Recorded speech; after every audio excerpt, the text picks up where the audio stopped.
je m'appelle Andrés Garchitorena, je suis chercheur à l'Institut de recherche pour le développement au sein de l'UMR MIVEGEC, qui est basé à Montpellier. Mais moi, je suis basé physiquement à Madagascar. Je suis en expatriation depuis quelques années.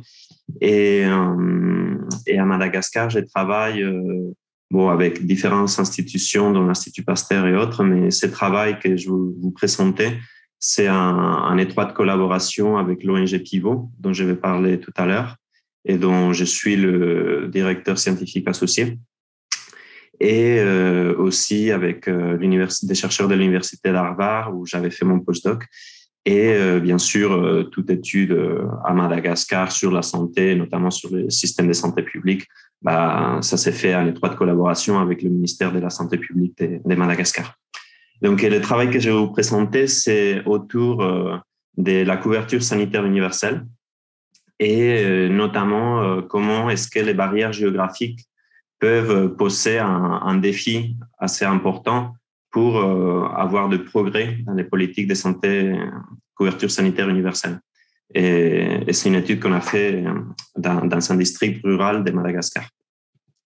Donc, pour donner un peu de contexte, en fait, il y a à peu près la moitié de la population mondiale qui est estimée à ne pas avoir accès à des services de santé essentiels, notamment des services de santé primaires.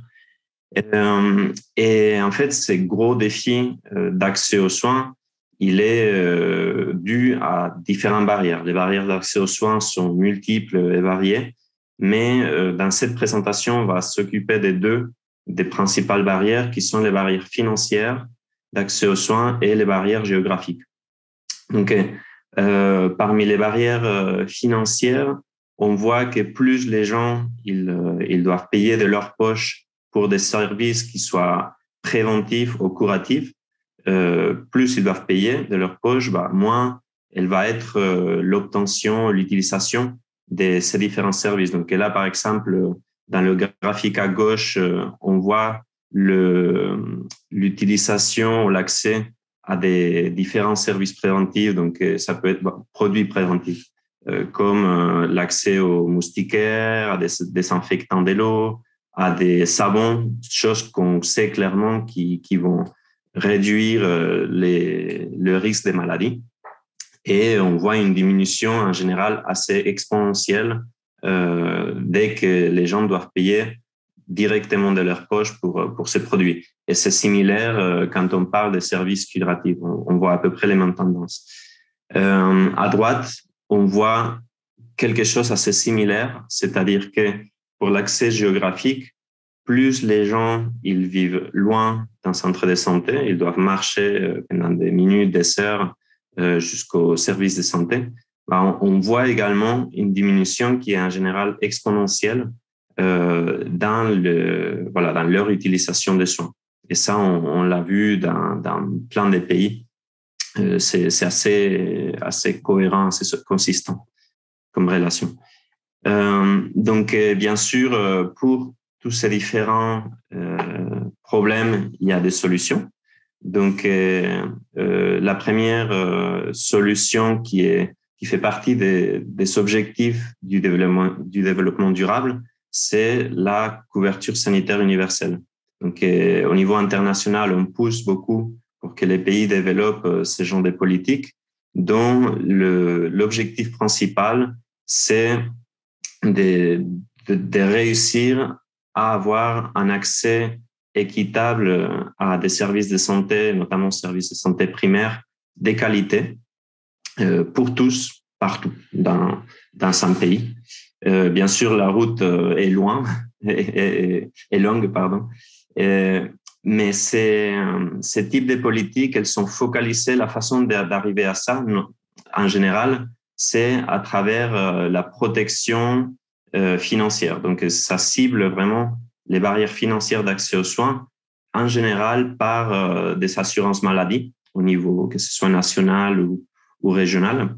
Et donc, l'idée, comme on voit ici, dans cette espèce de cubicule à droite, l'idée, c'est qu'un système sanitaire va avoir un ensemble de fonds pour couvrir sa population. Donc, initialement, peut-être que la population qui va couvrir va pas être complètement tout le monde, Donc, ça va être certains groupes vulnérables, certains groupes démographiques qu'on va essayer au fur et à mesure de découvrir de plus en plus. Il y a également les types de services que ces politiques de couverture sanitaire universelle vont couvrir. Et donc, initialement, ça va être un paquet assez plus limité, mais avec l'idée que ça va être étendu au fur et à mesure. Et l'idée principale, c'est que la partie des coûts directs que les patients doivent payer de leur poche quand ils consultent au niveau du système de santé, elle soit de moins en moins importante. Et donc, l'idée, c'est d'augmenter la part de ces coûts préalables à travers l'assurance et de diminuer les coûts directs assurés par les patients. Donc, ça, c'est notamment la stratégie principale pour réduire les barrières financières. Mais bien sûr, il y a les barrières géographiques qui sont également très importantes. Et pour ça, depuis plusieurs décennies, il existe les programmes de santé communautaires dont la plupart, en fait, l'idée, c'est on ne peut pas avoir des centres de santé ou des hôpitaux partout dans tous les villages. Et donc, on a des ressources limitées. Donc, les agents communautaires, en général, ce n'est pas des médecins, ce n'est pas des infirmiers, c'est des gens qui ont une formation médicale très, très courte et spécifique. Et donc, mais par contre, ils sont au sein des différentes communautés. Ils sont dans les villages, qu'ils soient reculés ou pas. Et en général, soit ils travaillent et ils reçoivent un salaire, soit dans beaucoup de cas, ils sont des volontaires. Par exemple, pour ne pas parler de manière globale pour tous les pays, parce que c'est très hétérogène, pour Madagascar, ils sont des volontaires. On a 2 agents communautaires par chaque unité, la plus une petite unité administrative qui s'appelle le Fukuntan. Et donc, on sait que voilà, dans tout Fukuntan et à Madagascar, il doit y avoir 2 agents communautaires localement élus. Donc, les gens les connaissent, ils sont bien respectés. Et en général, leur paquet de services, il est également limité puisqu'ils ne sont pas une formation médicale très importante. Donc, dans beaucoup de pays, et en particulier à Madagascar, ils s'occupent notamment de la santé des enfants. Donc, ils prennent en charge quelques maladies relativement simples à prendre en charge comme le palu, la diarrhée, la pneumonie. Et ils sont en charge des activités de sensibilisation et autres. Mais en général, leur cible démographique et leur paquet d'activités, il est assez limité. Et le niveau des soutiens qu'ils reçoivent de la part du gouvernement ou d'autres partenaires, il est assez variable. Et enfin, pour aider avec tout ça, il y existe également les interventions de renforcement des systèmes de santé. Donc, on disait avec la couverture sanitaire universelle, il faut avoir accès à des services de qualité. Pour ça, il faut que le système de santé marche. Et pour qu'un système de santé puisse être fonctionnel, il y a un ensemble de piliers du système de santé qui sont nécessaires. Et donc, il y a la fourniture des soins, il y a les ressources humaines, les systèmes d'information, les intrants, les équipements, les financements, la gouvernance. Et donc, les interventions de renforcement des systèmes de santé ciblent soit un de ces piliers, soit tous. Et ils peuvent cibler ces différents piliers, soit à un niveau du système de santé, par exemple au niveau communautaire ou au niveau des centres de santé ou bien au niveau des hôpitaux, ou bien ils peuvent cibler tous les 3 niveaux du système de santé. Et donc, avec le but d'améliorer l'accès, la couverture des soins et la qualité, et enfin, avec un but ultime d'améliorer les indicateurs de santé, donc réduire la mortalité. Donc, ce que je vais décrire et dont je vais parler pour Madagascar, c'est une intervention, c'est le dernier cas, c'est-à-dire une intervention des systèmes de renforcement des systèmes de santé qui est faite à tous les niveaux, donc communautaire, santé primaire, santé hospitalière, et sur tous ces différents piliers. Par contre, géographiquement, elle est assez limitée. Donc, elle est limitée au district d'Ifanadine dans le sud-est de Madagascar. Et elle fait partie d'un des pilotes de la stratégie de couverture sanitaire universelle du gouvernement de Madagascar. Parce que malgré que Madagascar a un investissement en santé par habitant qui est quand même assez inférieur à la moyenne de l'Afrique subsaharienne, ils sont mis en place et il y a une volonté politique pour la couverture sanitaire universelle. Par contre, dû les limitations qu'il y existe à Madagascar, pour l'instant, la mise en œuvre de cette politique, elle est faite par quelques pilotes dans différents districts du pays, mais il n'y a pas une mise en place nationale pour l'instant. Donc, je vais parler de ces pilotes qui est fait à Madagascar. Pardon, à Ifanadine, dans le sud.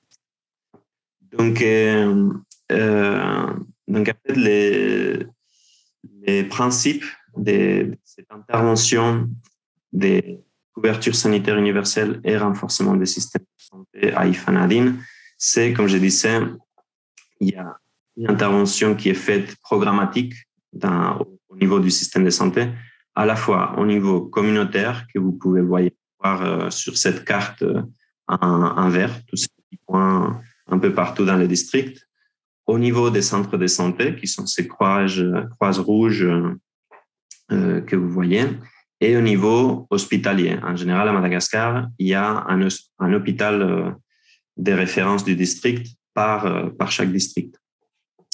Et donc, l'intervention qui est mise en place en partenariat entre le ministère de la Santé publique et Kivo, elle travaille sur tous ces différents piliers du système de santé qu'on vient de voir, donc les infrastructures, les ressources humaines. Il y a notamment un remboursement des soins, donc il y a une gratuité des soins pour la plupart des soins à chaque niveau, et avec une priorité qui a été donnée les premières années sur les niveaux centre de santé et hôpital. Le niveau communautaire est venu plus tard et en partie à cause des résultats que je vais vous montrer dans cette étude. Donc ça, c'est du côté mise en œuvre ou implémentation. Et en parallèle de cette intervention, depuis le début qui a commencé en 2014, on met en place des systèmes de collecte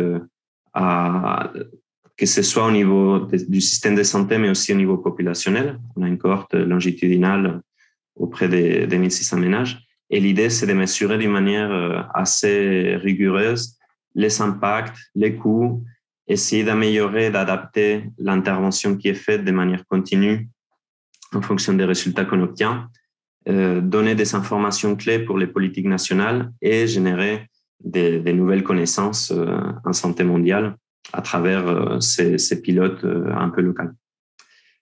Donc, juste pour finir avec l'endroit où on a réalisé cette étude, en fait, le district d'Ifanadine, comme vous pouvez voir dans les photos ici à gauche, il existe de nombreuses barrières géographiques.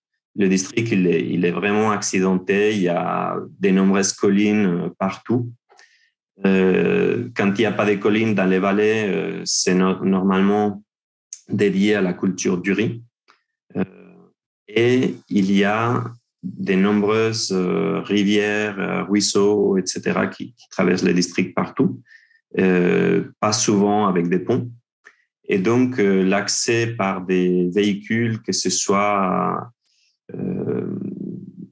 moto, voiture, vélo même, elle est assez compliquée. Donc, vous voyez ici dans la carte à droite, il y a juste une route pavée qui traverse les districts de gauche à droite.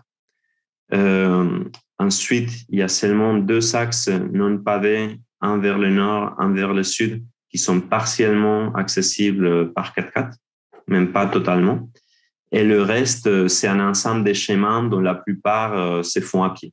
Donc, vous voyez qu'en général, voilà, quand un patient doit consulter un centre de santé, en général, ils vont se déplacer à pied entre 1 à 20, 25 km. Donc, ça peut faire jusqu'à 4-5 heures aller, 4-5 heures retour. Donc, vous pouvez imaginer à quel point ça représente un défi assez important. Les districts, l'intervention pour l'instant n'est pas faite partout dans le district. Donc, on utilise cette partie en rouge où les programmes ont commencé depuis le début. On utilise ça comme, on va appeler ça zone d'intervention. Et le reste du district que vous voyez ici en blanc, c'est un peu le contrôle. Après, cette zone d'intervention, elle est en train de s'élargir au cours du temps. Mais pour le but de cette étude, c'était comme ça. Donc, dans ces contextes-là, où il existe une gratuité des soins similaire à ce qui serait idéal au niveau de la couverture sanitaire universelle pour augmenter l'accès financier aux soins et cet investissement dans le renforcement du système du district qui améliore la qualité des soins et également l'accès. Qu'est-ce que ces genres d'interventions qui sont, entre guillemets, idéales si jamais Madagascar peut faire tout ce qui est fait à Ifanadine, ce qui est pas évident, comment est-ce que ça va impacter l'accès géographique aux soins de santé primaire pour la population? Et étant donné que c'est probablement plus de ce qu'on peut faire et c'est un système presque idéal, qu'est-ce que ça a comme implication pour les politiques de couverture sanitaire universelle dans le reste pas dans le reste du monde, mais dans des zones similaires, en tout cas. Et en sachant que des recherches qu'on avait faites auparavant montraient une nette et rapide amélioration de l'accès aux soins. Là, par exemple, j'ai mis juste un exemple de l'accès au traitement pour la fièvre dans la cohorte. On voit ça a presque doublé dans la zone d'intervention des pivots, tandis que ça n'a presque pas changé dans le reste du district. On voyait des améliorations similaires pour beaucoup d'indicateurs. Et par exemple, l'utilisation des soins dans les centres de santé avait été multipliée par 3 entre 2014 et 2016 à peu près. Donc, on voyait vraiment qu'il y avait des impacts bénéfices, des bons impacts. Mais l'idée, c'est de voir, OK, est-ce que tout le monde a bénéficié de manière équitable? Est-ce que les gens qui sont dans les zones enclavées ont bénéficié autant que les gens qui sont proches d'un centre de santé? Donc, en termes de méthodes, des informations qu'on a collectées au niveau du système de santé, on a collecté toutes les consultations externes qui ont été faites dans les 19 centres de santé différents entre janvier 2014 et décembre 2017, donc 4 ans. Et ce qui représente à peu près 300 000 consultations dont on a obtenu des informations par patient. On a obtenu également les consultations pour les enfants de moins de 5 ans pour une sous-partie du district, là où il y avait l'intervention des pivots en 2017, parce que, comme je disais, ça a mis du temps à être mis en place. Et on a obtenu d'autres informations nécessaires comme la population totale, des informations sur chaque centre de santé, des informations sur la mise en place des programmes, à quel moment ils ont commencé, quelle a été l'extension géographique, pour mettre toutes ces informations-là dans des modèles. Et je voulais juste faire un point d'attention au travail des collègues des données, parce que pour avoir 300 000 consultations par patient, donc des informations géographiques par patient, on a dû donc aller obtenir ces informations des registres en papier des centres de santé. Donc, tous les quelques mois, on allait faire le tour du district, on prenait des photos des registres, on les amenait au bureau. Ces informations étaient saisies manuellement par nos staffs pour avoir, pour chaque patient, d'où il venait. Et enfin, on a agrégé toutes ces informations pour avoir des données par Fukuntan cette petite unité administrative et par mois. Et donc, par exemple, ici dans cette carte, vous voyez, ces différents nœuds sont les centres de santé. Et donc, vous voyez tous les différents lieux d'origine de ces différents patients. Donc, une autre activité assez intense qu'on a menée en termes de collecte des données, c'est qu'on a fait une cartographie complète du district d'Ifanadim. Donc, sur la plateforme OpenStreetMap, on a cartographié environ 20 000 kilomètres des chemins à pied, ainsi que plus de 100 000 bâtiments, 100 000 ménages, plus d'autres bâtiments, et afin d'obtenir d'une manière très précise la distance, le chemin le plus court entre chaque ménage et le centre de santé le plus proche. Et donc, pour ça, comme vous voyez dans cette image, en gros, il y a des outils qui permettent de diviser une zone en plein de petites tuiles. Et donc, chaque tuile, et ensuite, on obtient une image à haute résolution à travers OpenStreetMap. Et sur cette image, on peut dessiner les schémas, on peut dessiner les rizières, les ménages, les zones résidentielles, etc. Et donc, on a fait tout ce travail-là.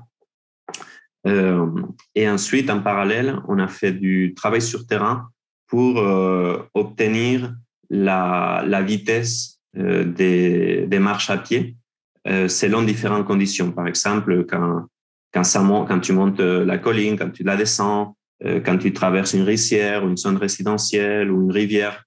Et donc, avec ces informations, on a calibré des modèles des vitesses des trajets.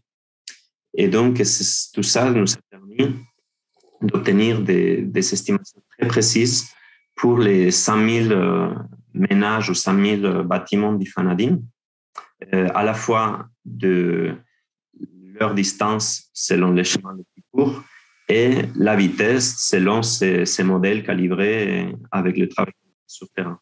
Donc, vous voyez ici, par exemple, pour cette région ici au nord-ouest du district, on voit ici les centres de santé et ici, on voit chacun des ménages qu'il y a avec, pour chacune de ces ménages, la distance, le temps.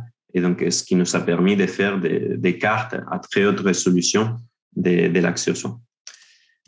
Et donc, une fois qu'on avait déjà tout ça, on a développé des modèles d'accès, des modèles statistiques spatio-temporels.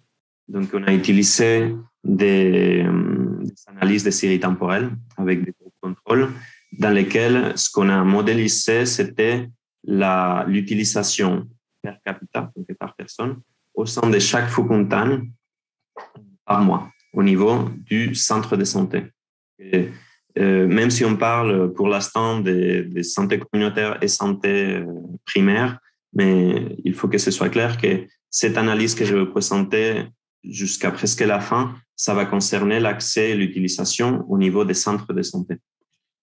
Et donc, pour ça, ce qu'on a utilisé, c'est des modèles mixtes généralisés assez typiques. Et on a utilisé un effet aléatoire au niveau du centre de santé le plus proche pour prendre en compte des choses non observées par nos effets fixes au niveau de ces différents centres de santé qui pourraient quand même impacter l'utilisation des soins. Donc, sur la base de ces modèles, on a étudié des effets linéaires et non linéaires, notamment exponentiels, de la distance et du temps de trajet au centre de santé les plus proches. On a étudié également l'impact des deux programmes qui peuvent soit réduire les barrières financières, soit géographiques. Donc, la gratuité des soins qui a été mise en place fin 2014 et le programme communautaire qui a commencé vers début 2016. Mais, encore une fois, c'est l'impact du programme communautaire sur l'utilisation au niveau des centres de santé qu'on a étudié d'abord dans ces modèles. Et on a également contrôlé pour différents facteurs au niveau du système de santé et au niveau des tendances temporelles. Par exemple, s'il y avait déjà des tendances linéaires ou saisonnières qui pourraient affecter nos résultats. Donc, juste cette carte, c'est pour vous montrer un peu la moyenne pendant toute l'étude par Fukuntan. Donc, vous voyez que les Fukuntan, c'est ces sous-divisions plus petites qui comprennent plusieurs villages. Et donc, voilà, là, je vais vous montrer ce qu'on a obtenu comme résultat. Je vais juste regarder le temps. Okay. Donc, en fait, ce que vous voyez ici, c'est l'accès géographique et les tendances spatio-temporelles. On voit qu'à partir du moment où Pivot a mis en place avec le ministère cette gratuité des soins, il y a eu une augmentation, notamment autour des centres de santé, qui varie et qui descend selon les dynamiques temporelles du paludisme. Mais on voit, que dans le reste du district, il y a peu d'utilisation des soins. Quand on regarde au niveau par rapport à la distance au centre de santé, avant l'intervention, la zone d'intervention était très similaire au reste du district.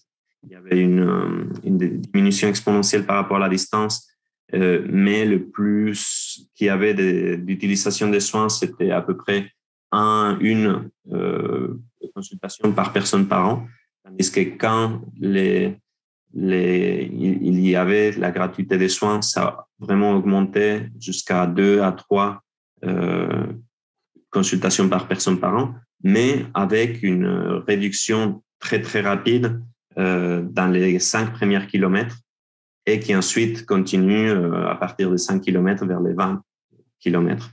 On voit que le reste du district n'a pas changé au cours du temps, mais quand on a mis en place les soutiens au niveau communautaire, il y a quand même une petite amélioration dans la tranche 5 à 10 km, où c'est à peu près stabilisé à une consultation par 2 personnes par an, à peu près. Mais par contre, voilà, au bout des 10 km, au-delà des 10 km, ça continue à descendre beaucoup. Donc, quand on regarde ça au niveau temporel, on voit en gros que l'effet que cette intervention des renforcements des systèmes de santé, des gratuités de soins à eux, c'est que, entre guillemets, ce qu'on peut voir ici c'est à droite la zone d'intervention et à gauche, c'est le reste du district.